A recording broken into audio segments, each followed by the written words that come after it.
सवाल number 1, arc welding करते समय जो धुआं निकलता है उसे क्या कहते हैं? वेल्डिंग करते समय जो धुआं निकलता है उसे टॉक्सिक फ्यूम कहते हैं।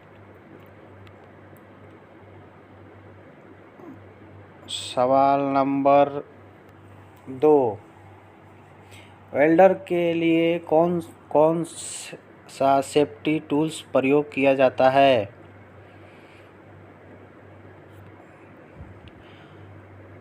एक welding helmet, 2 apron, 3 gloves, 4 mask, 5 safety shoes इत्यादि।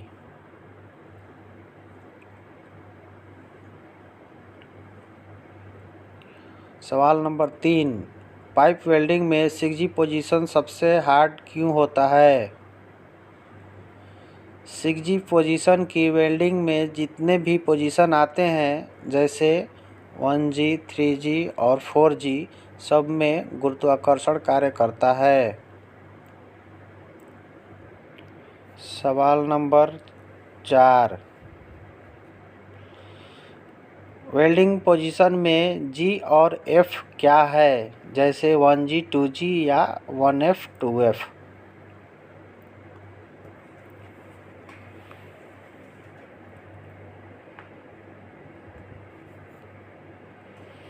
वेल्डिंग पोजीशन में G का मतलब होता है ग्रूव यानी V में जो वेल्डिंग होगी उसे G कहते हैं और फिलेट की जो वेल्डिंग होगी उसे F कहते हैं यानी V नहीं कटा होगा जैसे 1F, 2F।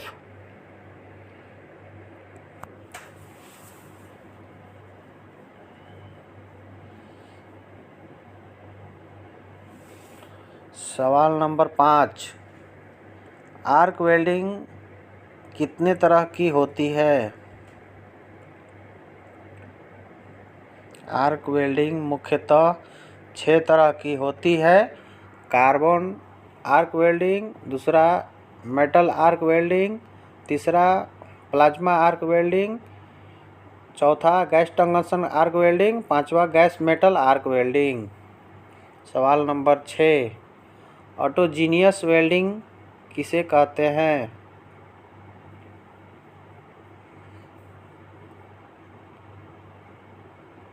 दो समान प्रकार की धातु जैसे MS और MS या SS और SS को जोड़ा जाता है और उसी धातु का फिलर या इलेक्ट्रोड का प्रयोग किया जाता है उसे ऑटोजीनियस वेल्डिंग कहते हैं।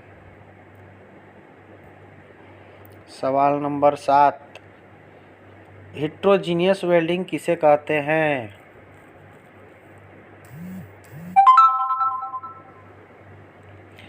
दो अलग प्रकार की धातु जैसे कॉपर और एल्युमिनियम को जोड़ा जाता है और एल्युमिनियम का रॉड या दूसरे धातु का रॉड प्रयोग किया जाता है तो उसे हेट्रोजीनियस वेल्डिंग कहते हैं।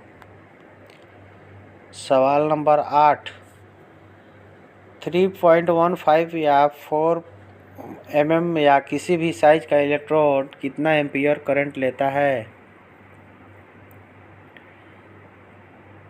करंट जानने के लिए हम इलेक्ट्रोड का साइज mm में और डाया का गुना करेंगे तो एम्पीयर निकल जाएगा। जैसे 4 mm गुने 40 बराबर 160 प्लस माइनस 20%।